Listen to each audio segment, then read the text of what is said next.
ETF index mutual funds నేర్చుకుని stock మార్కెట్లో రాణించాలనుకుంటున్నారా? వెంటనే ఈ నెంబర్కి కాల్ చేయండి. నమస్తే రమగారు. నమస్తే జయ. రమగారు చెప్పండి, ఈరోజు మాకు ఏం స్టోరీ చెప్తున్నారు, లేకుంటే ఏదైనా టాపిక్ చెప్తున్నారా? ఏం చెప్తున్నారు మాకు? అంటే ఇవాళ నేను అడుగుతాను, నువ్వు చెప్పాలి జయ. కాస్త డిఫరెంట్గా చేద్దాం. తప్పకుండా. మామూలుగా మనం చెప్తాం, ఏ గూటి చిలక ఆ గూటి పలుకు పలుకుతుంది. అంటే ఏ గూట్లో ఉంటే ఆ గూట్లో వినపడేవే పలుకుతుందని అంటారు. నీ ఉద్దేశం ఏమిటి దాని మీద? ఖచ్చితమే, కానీ నాకేమనిపిస్తుంది అంటే మన చుట్టూ ఉన్న వాతావరణ ప్రభావం కూడా ఉంటుంది కదా. ఒక గూడు ఉంది ఒక చోట, అది ఉన్న ప్లేస్ని బట్టి మారిపోతుంది కదా.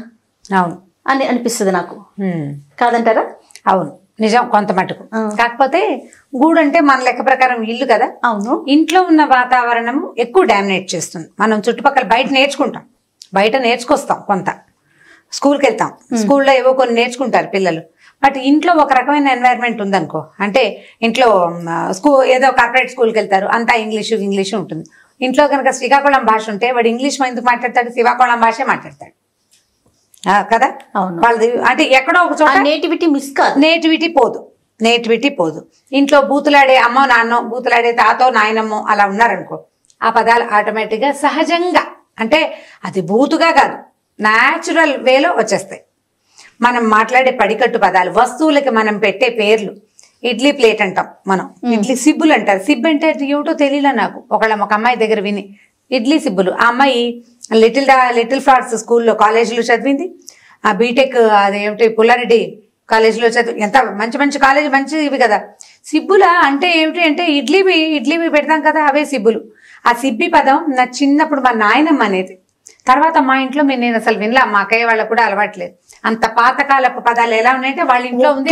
మనం ఒకే ప్రాంతం వల్ల అయినా కూడా ఊరు బట్టి మారిపోతాయి. మా హస్బెండ్ ఈ మాట గుర్తొచ్చింది. మా ఇంట్లో మా హస్బెండ్ అన్నం వెయ్యి అంటారు, నాకు సర్రని కోపం వస్తుంది. పెట్టమనాలి కదా. అది అట్లా చిన్న చిన్న పదం. ఇప్పుడు ఒకే ఊరు, ఇద్దరం విజయవాడే, అదే అయినా కూడా ప్రాంతాన్ని బట్టి ఇళ్లలో ఉండేదాన్ని బట్టి. మా వాళ్ళు కూర పెట్టు, అన్నం పెట్టుతో పెట్టమ్మా, కొంచెం చారు పెట్టు, నెయ్యి పెట్టు అంటుంటారు. వెయ్యి అంటానికి మనం వెయ్యి అంటా, పెట్టు అంటారు ఎవరు, వాళ్ళ దాన్ని బట్టి కదా, ఇళ్లలో ఉండేదాన్ని బట్టి.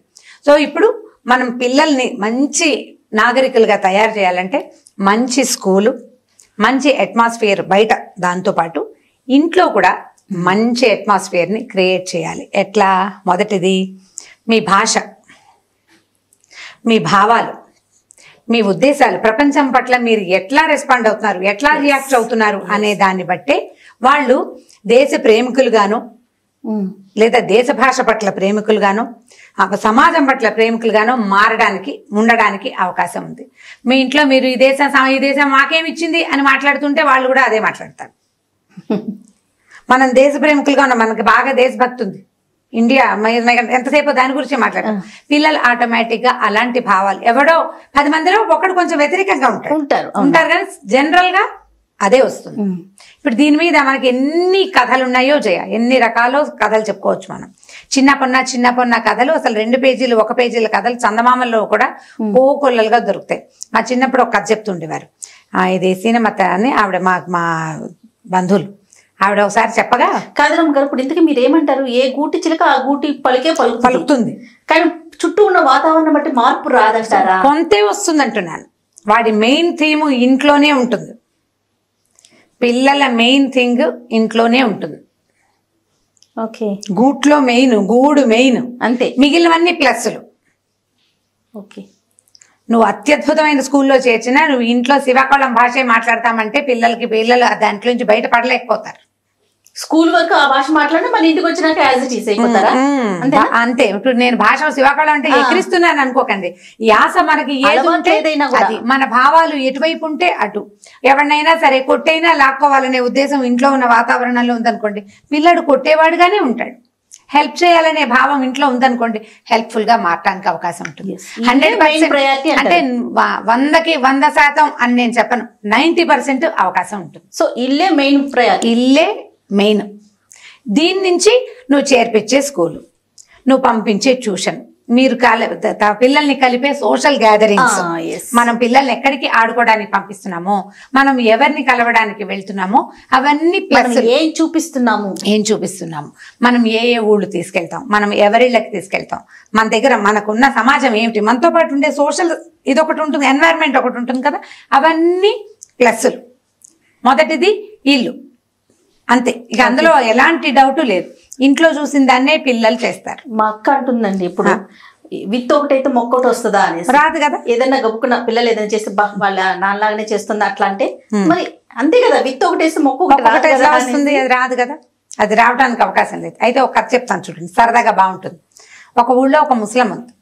ఆవిడ చాలా ధనికురాలు, బాగా డబ్బుంది. ఒక దూరపు మనవరాలు వరుస అయ్యే ఒక పిల్లని ఆవిడ పెంచుకుంది. సొంతంగా పిల్లలు లేరు. అయితే ఈ పెంచుకుంటే ఈ పిల్ల బయట ఎక్కడి నుంచో వచ్చింది. ఈ పిల్లని ఈవిడ ఏం చేసేదంటే, బాగా ధనికురాలు కదా, దాన్ని ఎక్కడికి ఆడుకోవడానికి వెళ్ళనిచ్చేది కాదు. చాలా గట్టిగా పట్టుకునేది, బయటికి వెళ్ళనిచ్చేది కాదు. ఎవరితోటన్నా కలిసి దిష్టి తగులుతుందని, కింద పడిపోతావని, మనం కూడా చేస్తాం అట్లాగే. నలుగురిలోకి వెళ్తే దిష్టి అయిపోతుంది. 4 నగలేసేది పిల్లకి.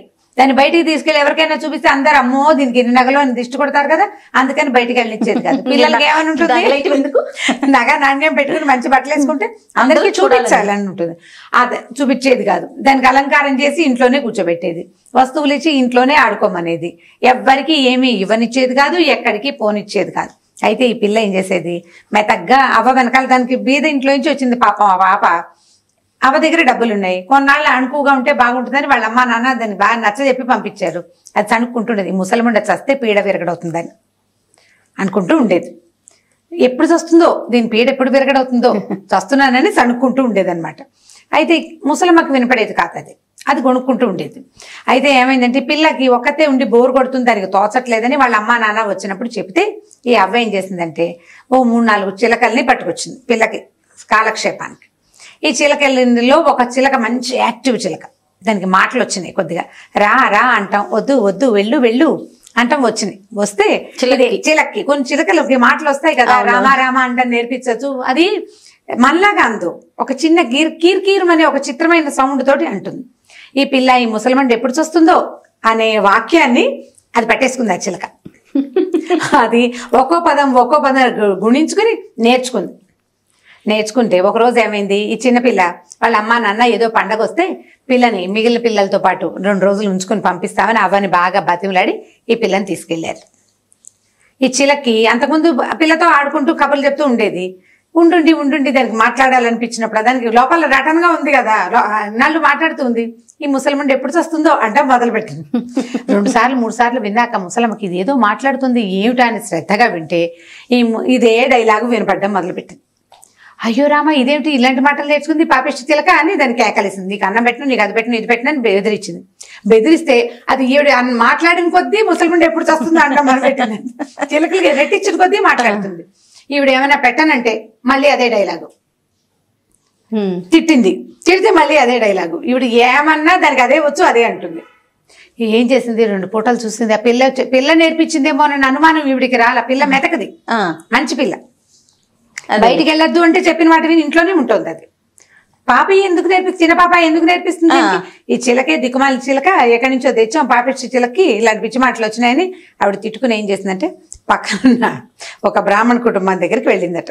ఆ బ్రాహ్మణ గారి ఇంట్లోకి, అయ్యగారు మా ఇంట్లో ఒక చిలక ఉందని 4 ఉన్నాయండి, 3 మాటలు రాలేదు, మామూలుగా తిరుగుతుంటే ఈ ఒక చిలకి మాత్రం మాటలు వచ్చినాయండి, అది ఇలా పిచ్చి మాటలు దౌర్భాగ్యపు మాటలు మాట్లాడుతుందంటే ఏం చెయ్యాలండి, తెలియటం లేదు. పెళ్ళొచ్చేస్తుంది, ఆ పెళ్ళొచ్చాక అది విని అది కూడా ఈ మాటలు నేర్చుకుంటుందేమో అని చెప్పేసరికల్లా ఆయన ఏమన్నాడు, పోన్లేమ్మా మా ఇంట్లో చిలకలు ఉన్నాయి, చక్కగా మాట్లాడతాయి, మంచి మాటలు మాట్లాడతాయి, బుద్ధిమంతులైన చిలకలు, ఓ చిలకనిస్తా, మీ ఇంటికి పట్టుకెళ్ళు, ఇది మంచి మాటలు మాట్లాడుతుంది కదా, ఆ మాటలు నేర్చుకుంటుంది మీ చిలక కూడా. అంటే అవి 2 మనుషులు నేర్పించడానికి కొంచెం టైం పడుతుంది చిలక్కి. అదే చిలక మాట్లాడుకున్నాయనుకో తొందరగా వస్తాయి అని చెప్పాడు. చెప్పి ఏం చేశాడు, ఓ చిలకని తీసిచ్చాడు పంజరంలో నుంచి. ఈవిడ చిలకని ఎత్తుకుని ఇంటికి తీసుకుపోయింది. సరే 2 చిలకల్ని, ఈ చిలకని ఆ చిలకని ఓ పంజరంలో పెట్టింది, చేరుకో జాంపండు పెట్టింది. పెట్టాక చూస్తోంది 2 ఏం మాట్లాడుకుంటాను. కాసేపు మొహమొహాలు చూసుకునే మాట్లాడుకోవట్లా, కూర్చునే కామ్గా. కొత్త మనిషి కొత్త చిలకలను చూసేసరికి మాట్లాడలా. ఓ పూట గడిచింది, ఈవిడేదో పెడదాం అనుకుంది. ఆ పిల్ల చిన్నపిల్ల ఆ పూట వస్తుందన్నమాట. వస్తుందని పిల్ల కోసం ఏర్పాట్లు చేసుకుంది, వంట చేసేసింది, స్వీటు పాయసం గీసం చేసి పెట్టింది. పిల్ల రాగానే తిట్టుందని బట్టలు దాని పక్కలు అన్ని దులి పెట్టింది. అప్పుడు ఈ చిలకలు మెల్లిగా కీరమంట మొదలెట్టే మాట్లాడుకుంటున్నాయని వింటుంటే ఈ ఇంట్లో ఉన్న చిలకంది ముసల్మండి ఎప్పుడు చూస్తుందో అనగానే ఈ బ్రాహ్మణ గారి చిలక అంటది, అభీష్ట సిద్ధిరస్తు.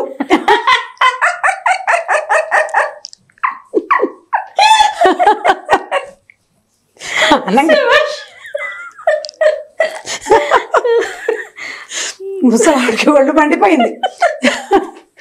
అది అడగటము ఇదేమో ఈ దీవించడం రెండు సరిపోయినాయి. ఇంకా అక్కడి నుంచి మీ మొహాలు మండలం నోడు మూసుకోండి అనగానే మనుషులు మాట్లాడేసరికి ఈ చిలక రెచ్చిపోతుంది కదా, వీళ్ళ ఇంట్లో ఉన్నది ఇది అంటుంది, అది కూడా అంటుంది. ఒకటేమో చావాలంటుంది, రెండేమో సిద్ధి అంటుంది. ఇక విసుగుబట్టింది ఈవిడికి. లాభం లేదని ఆ పంజరం తీసి 2 చిలకల్ని బయటికి తరివేసి, మా ఇంటికి రావద్దు మీరు, మా పిల్ల పాడైపోతుంది మీ వల్ల అని చెప్పి 2 చిలకల్ని బయటికి పంపించేసింది. వీళ్ళ ఇంట్లో ఉన్న చిలక ఈ పిల్ల ఎవరికి వినపడకుండా ఏమనుకుంటోందో ఆ మాటలు నేర్చుకుంది. బ్రాహ్మడు ఇంట్లో చిలక ఎవరైనా రాగానే అయ్యగారు నన్ను దీవించండి అభీష్ట సిద్ధిరస్తు అంటాడు బ్రాహ్మడు. ఆయన దగ్గర నుంచి అది నేర్చుకుంది. అది ఎవరేమైనా అభీష్ట సిద్ధిరస్తు, అన్నిటికీ అభీష్ట సిద్ధిరస్తాయి. దానికి ఇప్పుడు అవతల వాళ్ళు మాట్లాడిన మాటలో అర్థం ఏం తెలీదు. ఈ చిలక్కి తెలీదు, ఆ చిలక్కి తెలీదు, అది నేర్చుకున్న పదాలే అంటూ ఉంటుంది కదా. కాబట్టి పిల్లలు కూడా పిల్లలు మైనపు ముద్దలుగా ఉంటారు. మనం ఏది చేస్తే అది చేయబడతారు. సరిగ్గా చేయాలి, సరైన ఎన్వైరన్మెంట్ ఇవ్వాలి. పిల్లలు మంచి పౌరులుగా బాధ్యతాయుతమైన వ్యక్తులుగా ఎదగాలంటే వాళ్ళు బాధ్యతాయుతమైన వ్యక్తులని, మంచి ప్రవర్తన కలిగిన వాళ్ళని చూసేందుకు అవకాశం ఇవ్వాలి. దానికి మనం కొంత మారాలి. మన ఎన్వైరన్మెంట్లో కూడా కొంత మార్పుని మనం సాధిస్తే, ఇప్పుడు అమ్మ నాన్న చదువుకోలేదనుకో జయ, పిల్లల్ని చదివించాలనుకుంటారు. ఇప్పుడు వీళ్ళు చదువుకోలేదు కదా, వీళ్ళు ఎలా ఎన్వైరన్మెంట్ ఇస్తారండి అని అడుగుతావు. నీవు నెక్స్ట్ ప్రశ్న అదే. చదువుకోకపోతే వీళ్ళు ఏమంటారు, నాన్న బాగా చదువుకుని పెద్దవాడు వెయ్యి బోళ్ళంత డబ్బు సంపాదించారా, ఏం చెప్తారు, బాగా చదువుకోవాలి చదువుకోలేదని. అయితే అనకపోతే మంచి. చాలా మంది అవే అడుగుతారు, అమ్మా నాన్నకి చదువులేదు కదండి అని. అమ్మా నాన్నకి చదువు ఉండక్కర్లా, వాళ్ళకి పిల్లల్ని చదివించి గొప్పవాళ్ళని చేయాలన్న భావన ఉందనుకో, బాగా చదువుకో నాన్న, అల్లరి చిల్లర పనులకు పోకు అని చెప్తారు. సో అల్లరి చిల్లర పనులకు పోకూడదు, బాగా చదువుకోవాలి, పెద్దయ్యాక గొప్పగా బతకాలనే భావాన్ని వాళ్ళు పెంపొందించుకోగలుగుతారు. సో మనం ఎన్వైరన్మెంట్ ని తప్పకుండా ఇవ్వాలి. పాత సామెతలు తెలివి తక్కువ సామెతలు కావు, అవి అక్షరాల నిజాలు. మనం సరైన గూడు, సరైన వాతావరణాన్ని తప్పకుండా పిల్లలకి ఇవ్వాలి. ఇది మన జనరల్ భావం. మనం పిల్లలకి ఈ కథని చెప్పచ్చు. ఇప్పుడు ఎలా అంటే, ఇప్పుడు ఓ జోడి చిలకలు ఒక గూట్లోంచి జారిపడ్డాయట. ఇది చిన్న కథ, దీంట్లో 2వ కథ చెప్తున్నా చూడండి. గూట్లోంచి జారిపడితే ఏమైంది, తల్లి చిలకనేమో బోయవాడు పట్టుకుపోయాడు. జారిపడిన 2 పిల్లల్ని ఓ బ్రాహ్మణ పిల్లాడు ఒకడు, ఒక మన ఏమంటారు మాంసం కొట్టే షాపు వాళ్ళ పిల్లాడు ఒకడు, ఒకళ్ళు కటిక వాళ్ళ పిల్లాడు ఒకడు తీసుకెళ్లారు. ఈ కటిక వాళ్ళ పిల్లాడి దగ్గర ఉన్న ఇదేమంటుంది, కొట్టు కొట్టు బాగా కొట్టు, సన్నగా తెగాలి అని అరుస్తుంది చిలక. బ్రాహ్మణ దగ్గర రండి దయచేయండి కూర్చోండి, ఎందుకంటే బ్రాహ్మణ ఇంటికి ముహూర్తాలు పెట్టించుకోవడానికి వాళ్ళు వీళ్ళు వస్తారు. ఒకే గూట్లో నుంచి వచ్చిన చిలకలు ఏ ఇంట్లో ఉంటే ఆ ఇంటిని నేర్చుకుంటాయి. అంతే కదా. కొట్టు చంపు గట్టిగా పట్టుకో, చిన్న ముక్కలు తరుగు అని నేర్చుకుంది ఇది. రండి కూర్చోండి, మంచినీళ్ళు తాగుతారు, అభీష్ట సిద్ధిరస్తు వస్తుంది. బ్రాహ్మణ ఇంట్లో ఉండేదాన్ని. ఇప్పుడు బ్రాహ్మణ మంచివాడు, కటికవాడు చెడ్డవాడు అని చెప్పటల్లా నేను. ఇక్కడ ఉన్న వాతావరణం ఇది, అక్కడ ఉన్న వాతావరణం అంతే కదా రమ్మగారు. మంచి చెడు కాదు, ఎక్కడ ఏది ఉంటుంది, మంచి ఉంటే మంచి, అది సరైందని మనం అనుకుంటే మనకు ఓకేనే. వృత్తి అది ఇప్పుడు ఏది చూస్తే అది వస్తుంది.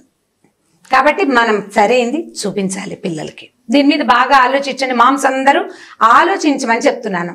ఇది ఒకళ్ళని ఎత్తి చూపించటమో, మీరు సరిగ్గా ఉండాలని బలవంతం చేయటమో కాదు.